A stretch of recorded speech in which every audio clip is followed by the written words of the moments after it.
La plupart des adolescents veulent rapidement conquérir leur indépendance et la liberté tant rêvée.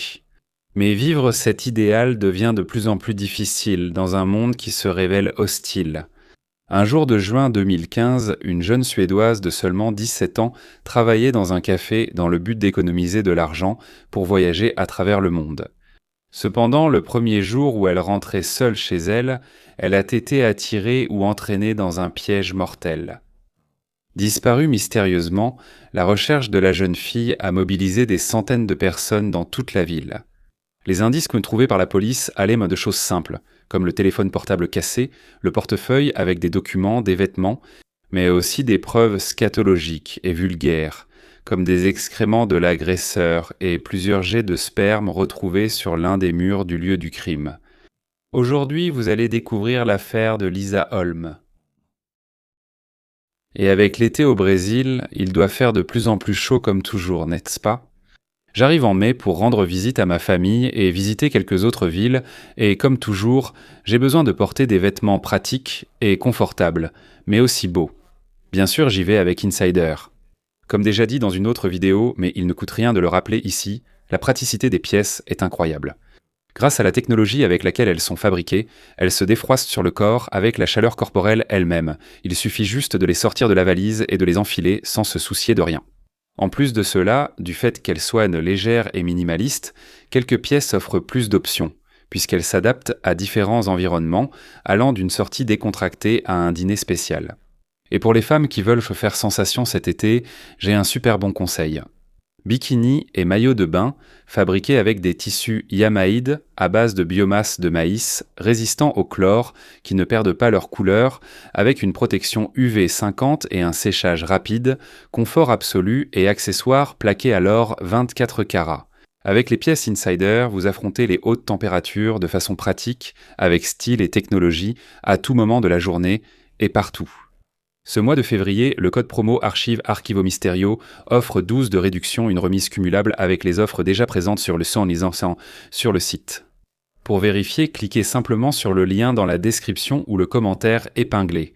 Le code promo s'applique alors directement au panier. Mystérieux, jetez un œil aux articles proposés par le site, il y en a sûrement un qui va vous plaire. Profitez de cette opportunité de réduction avec mon code promo Archive Archivo Mysterio pour entrer dans l'été avec style. Cliquez sur le lien et profitez-en. Les annonces étant faites, passons donc à l'affaire d'aujourd'hui.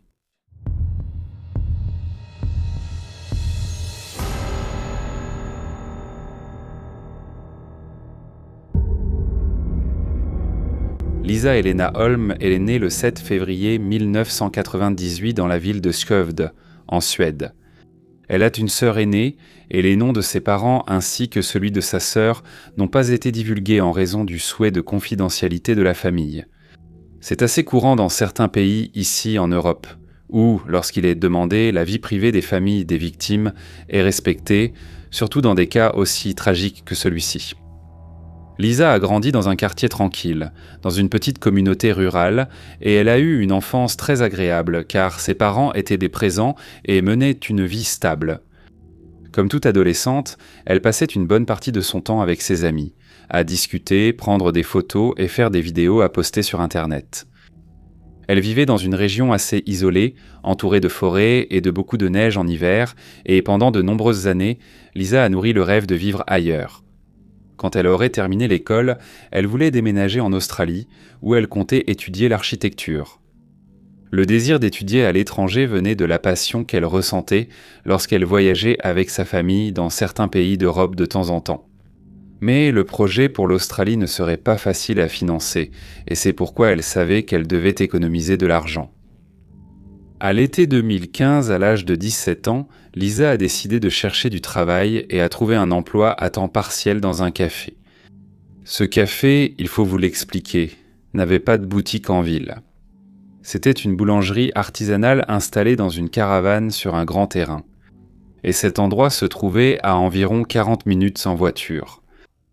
Lisa a été embauchée par la propriétaire du lieu, qui employait encore 3 autres personnes, le boulanger et 2 autres serveuses. Les 4 travaillaient ensemble. La routine de la jeune fille consistait, en plus de prendre les commandes, à aider dans de petites tâches de nettoyage et, certains jours, à fermer l'établissement. Ce n'était pas un travail difficile, surtout parce qu'ils se relayaient entre eux. Le 7 juin, environ un mois après avoir commencé à travailler, Lisa décida qu'elle voulait aller au café avec sa trottinette. Ses parents n'ont pas trop aimé l'idée, car l'endroit était un peu éloigné. C'était toujours eux qui avaient l'habitude de l'emmener et de la ramener du travail, mais ce dimanche-là, elle insista pour faire le trajet sans eux. Lisa voulait profiter de cette nouvelle étape, le début de sa vie d'adulte, et goûter un peu à sa future indépendance. Vers 6h30 du soir, les employés du café étaient déjà partis, tout comme la patronne de Lisa, et elle est restée là parce que, selon le planning, c'était à elle de fermer l'établissement ce jour-là.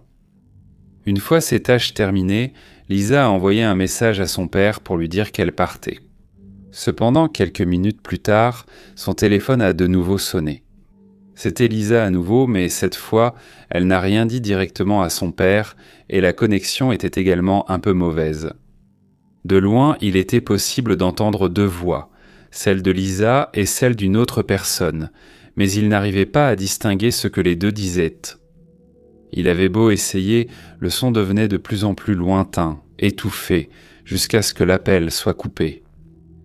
Il pensait que Lisa avait mis son téléphone dans sa poche sans le verrouiller et que sans le vouloir, l'appareil avait passé cet appel. Le détail, c'est qu'on ne sait toujours pas exactement comment cela s'est produit, mais à la lumière des faits que je vais raconter tout de suite, cela devient très intéressant. Cela indique que cet appel était une demande discrète d'aide. 1 heure s'est écoulée et à 7h30 du soir, Lisa n'était toujours pas rentrée à la maison. Ses parents, inquiets, n'ont pas attendu 1 minute de plus. Ils sont montés dans la voiture et ont conduit jusqu'au café, attentifs à la route, craignant qu'elle avait pu avoir un accident. Mais tout au long du trajet, aucun signe de la jeune fille. Ils sont arrivés au café vers 8h du soir, et l'endroit était fermé. Comme c'était l'été en Europe, le ciel était encore clair et ils pouvaient tout voir autour d'eux. En descendant de la voiture, ils ont vu son scooter garé, ils ont appelé Lisa, mais tout était silencieux. Il n'y avait personne dans la zone. Ils ont alors appelé sa patronne, qui est arrivée sur place en quelques minutes. Elle a dit que la dernière fois qu'elle avait parlé avec Lisa, c'était des heures avant la fermeture de l'établissement, et même là, c'était au téléphone. Encore une fois, tout le monde a essayé de l'appeler, mais le téléphone était toujours éteint.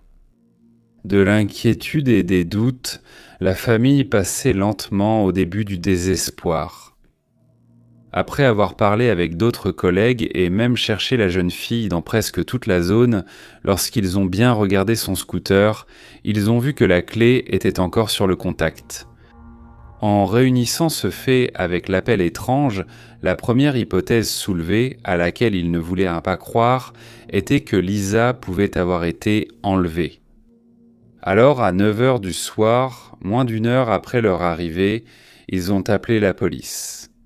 Les autorités sont arrivées, ont rapidement interrogé les personnes présentes, ont effectué de nouvelles recherches sur place, autour du café, mais la fillette n'a pas été retrouvée.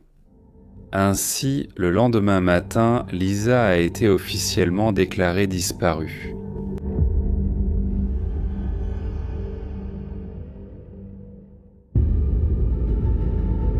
Les recherches se sont poursuivies avec plus d'ardeur, avec des chiens pisteurs et des enquêteurs frappant à chaque porte dans la région.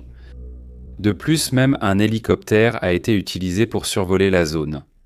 L'émotion a été si grande dans les villes voisines que des dizaines de personnes sont venues de loin et se sont portées volontaires pour aider aux recherches. Jusqu'au 10 juin, 3 jours après la disparition, peu de choses avaient été retrouvées. Carte de métro, ticket de caisse du café, écran de téléphone cassé. D'autres parties du même téléphone étaient également cassées. Il s'agissait en l'occurrence de l'appareil de Lisa ainsi que les clés de la maison et sa carte d'identité. Tout cela renforçait l'idée qu'elle avait vraiment été emmenée par quelqu'un et que les objets avaient été jetés en chemin. Le 11, un homme nommé Neridius Bilevicius, âgé de 35 ans, qui travaillait dans une ferme voisine, mais qui ce jour-là effectuait des travaux dans la grange en face du café, a trouvé un gant de motard à l'intérieur et l'a remis aux autorités. Ce gant faisait partie de l'équipement de sécurité du scooter de Lisa. La police avait déjà inspecté les lieux le premier jour et n'avait rien trouvé, mais avec cette nouvelle découverte, ils ont décidé de faire une annonce. Une inspection avec un regard beaucoup plus attentif a permis de trouver de nouveaux indices stupéfiants. Une boucle d'oreille en perles qu'elle avait l'habitude de porter était jetée par terre. Le tuyau dans la partie supérieure, qui était couvert de poussière, avait une petite partie où le fil électrique était attaché et coupé, et autour du fil, il y avait des traces de mains. Comme si quelqu'un venait tout juste d'attacher cela à cet endroit. Sur le sol, juste en dessous de ce point, des cheveux de Lisa. Dans un coin éloigné, des excréments humains. Cela a amené la police à penser que la personne responsable de la disparition s'est, à un moment donné, sentie nerveuse ou anxieuse et a fini par déféquer sur place. Sur le mur, sous une fenêtre qui donnait sur la cafétéria, la police a trouvé plusieurs traces de projection de sperme, très sèches, mais il a tout de même été possible de prélever des échantillons pour une analyse en laboratoire. La police a également émis l'hypothèse que le criminel surveillait les filles du café et se soulageait en les observant. Le 12 juin, alors que le périmètre des recherches s'élargissait, les enquêteurs sont arrivés dans une ferme. Ils ont été accueillis par 3 responsables, 2 hommes et une femme, et tous étaient un étranger. Il s'agissait des frères Neridius et Aivaras, ainsi que de l'épouse de Neridius, Daiva. Ils venaient avant tout de Lituanie, et Neridius était le jeune homme qui avait trouvé le gant dans la grange en face du café. Aucun d'entre eux ne parlait suédois, seulement le lituanien et un peu d'anglais. Les 3 ont refusé l'entrée des autorités dans la zone, affirmant que d'autres policiers étaient déjà passés par là. Mais le responsable a dit que personne n'était encore passé, car si cela avait vraiment eu lieu, il serait au courant. Par pure naïveté et même par ignorance de la part de la famille, ils ne savaient pas que, pour que la police puisse entrer dans une propriété privée, elle avait besoin d'un mandat. Et parce qu'ils ne le savaient pas, l'un d'eux a fini par autoriser et les policiers vont tout fouiller. Et à la surprise générale, le casque, la veste de protection et les écouteurs de Lisa ont été retrouvés cachés sous des branches sèches. De plus, sur le terrain, il y avait une caravane abandonnée, entourée de hautes herbes, mais une chose attirait l'attention. L'herbe devant l'entrée était écrasée et une partie des plantes était coincée à l'intérieur, sous la porte, ce qui signifie que quelqu'un était récemment entré là. En ouvrant l'endroit, ils ont senti une forte odeur de viande pourrie. À l'intérieur, il y avait plusieurs casiers, dont certains étaient en des casiers de vestiaire, où les employés pouvaient ranger leurs vêtements pendant les changements de service. Mais comme je l'ai dit, c'était un endroit abandonné et tout était vide, sauf un seul casier, qui était rempli de vêtements sales. En retirant cette montagne de tissus, les policiers ont trouvé le corps de Lisa au début du processus de décomposition. Elle était à moitié nue, avec le haut relevé et le pantalon baissé, ne laissant apparaître que ses sous-vêtements. Elle avait aussi les poignets attachés et un fil électrique autour du cou, du même type que celui retrouvé dans la grange. Neridius, Aivaras et Daiva ont été arrêtés et envoyés au commissariat.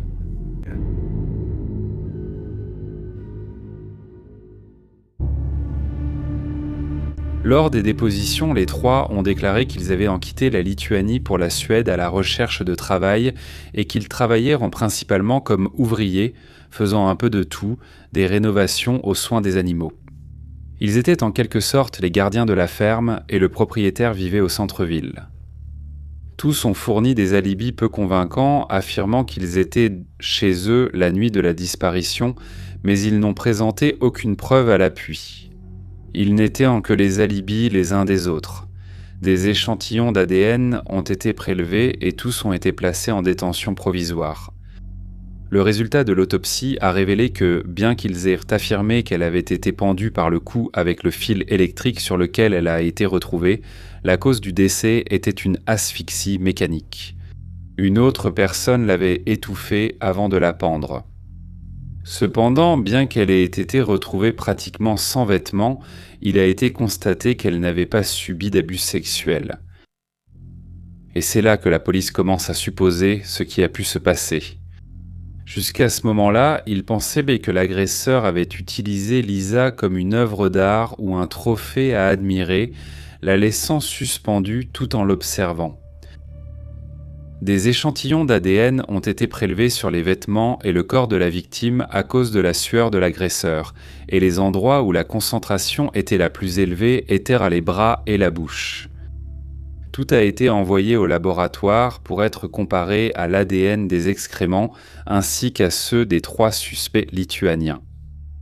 Lorsque les résultats sont sortis, tout a indiqué une compatibilité avec une seule personne, Neridius. Le sperme sur le mur, les excréments dans la grange, le fil du tuyau portaient donc tous son ADN, probablement laissé par sa main, tout comme c'était aussi son ADN qu'on a retrouvé sur le corps de Lisa. Avec cela, après 18 jours de détention provisoire, son frère cadet et sa femme ont été libérés. Quand ils ont appris cela, Aivaras a demandé à faire une nouvelle déposition. Il a dit que le 7 juin, Neridius n'était pas à la maison entre 18h et 19h45. Et quand il est rentré, il avait un comportement étrange, un peu euphorique, et il est allé immédiatement prendre une douche et a mis ses vêtements à laver. Il a ajouté que, dès que les 3 ont vu la police arriver à la ferme, Neridius leur a rapidement dit que les officiers étaient polettes à cause de la fameuse fille disparue. Et comme ils avaient déjà été victimes de xénophobie auparavant, parce qu'ils étaient immigrés, il valait mieux que tout le monde dise la même chose, qu'ils étaient à la maison, cette nuit-là. Ils seraient alors l'alibi les uns des autres, et éviteraient ainsi la possibilité d'être utilisés comme boucs émissaires. Quand ils ont été arrêtés, Aivaras et Daiva ont imaginé qu'il se passait exactement ce qu'ils avaient essayé d'éviter. Être désignés comme coupables pour quelque chose qu'ils n'avaient pas fait. Mais après la découverte de la police, Aivaras n'avait plus aucun moyen de cacher cette information. Et même s'ils allaient maintenant servir de témoins à charge, la police avait déjà suffisamment de preuves pour présenter une affaire solide devant la justice. Neridius, de son côté, a continué à nier toute implication dans le crime. Il a même affirmé n'avoir jamais vu Alisa de sa vie, allant même jusqu'à pleurer en affirmant à plusieurs reprises qu'il ne ferait jamais de mal à qui que ce soit.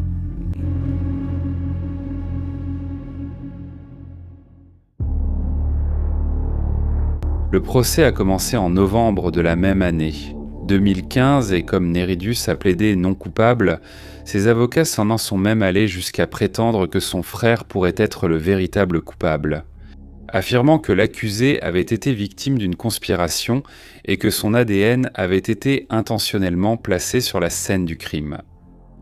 Le ministère public avait avancé la théorie suivante. Neridius aurait abordé Lisa à la sortie du café, l'aurait emmenée contre sa volonté jusqu'à la grange où il aurait tenté de l'agresser sexuellement. La jeune femme s'est beaucoup battue et a résisté courageusement, allant même jusqu'à blesser le bras de son agresseur, ce qui l'aurait frustré et aurait conduit à son assassinat. Ensuite, il l'aurait pendue à la barre et l'aurait utilisée comme objet de contemplation, tandis qu'en même temps, il se soulageait. Ensuite, il l'a retirée de la barre et l'a cachée, et à un moment donné, par nervosité, il a fini par déféquer sur place. Ensuite, Billy s'est parti à pied vers la ferme. À ce moment-là, il avait les effets personnels de Lisa avec lui. Et il s'est débarrassé des objets, en les déchirant, en cassant ce qu'il pouvait, et en les jetant pour simuler un enlèvement ou tromper la police. À la ferme, il a pris la voiture qui s'y trouvait, il est retourné à la grange pour récupérer la fille, et il l'a emmenée jusqu'à la caravane abandonnée, où il l'a cachée. Le verdict est tombé en février de l'année suivante, 2016, où Neridius a été reconnu coupable et condamné à la prison à perpétuité. Neridius a été détenu dans une prison de classe 1 réservée aux personnes extrêmement dangereuses. Malgré cela, comparée à d'autres prisons dans le monde, elle est extrêmement confortable, organisée, propre, avec un système qui respecte les droits de l'homme. Il ne s'imaginait pas que vivre dans un endroit comme celui-ci serait aussi terrible que de faire face à la peine de mort elle-même. Une prison de haute sécurité abrite généralement les pires criminels du pays.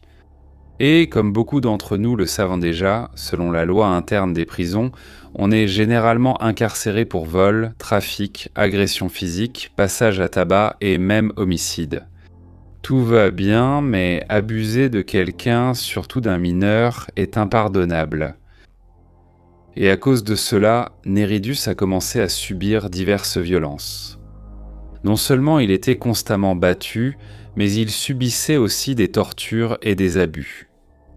Il était toujours envoyé à l'infirmerie, mais une fois il a dû être emmené à l'hôpital parce que ses blessures s'aggravaient et il avait du mal à s'en remettre. Ainsi, la seule solution trouvée par la prison a été de l'isoler dans une cellule d'isolement, où il serait resté pendant des mois, évitant ainsi tout contact avec les autres. Dans cette situation, son avocat a déposé une demande d'expulsion vers la Lituanie. La demande a été acceptée et en 2017, il est retourné dans son pays d'origine. Bien qu'il ait été transféré pour éviter les conflits, Néridus a continué à subir des agressions de la part d'autres détenus de son propre pays. Le 3 août 2022, Néridus a été brutalement attaqué. Vers 18h, lui et un autre détenu nommé Robert Rolé Raulianas se sont battus, au cours de laquelle Robert a tranché la gorge de Néridus avec un couteau improvisé qu'il gardait caché. Bien que les policiers aient pris toutes les mesures pour tenter de le sauver, il n'a pas été possible d'arrêter l'hémorragie et Néridus est décédé. La famille de Lisa ne commente pas publiquement l'affaire, mais certains proches disent avoir le sentiment que la justice a enfin été rendue.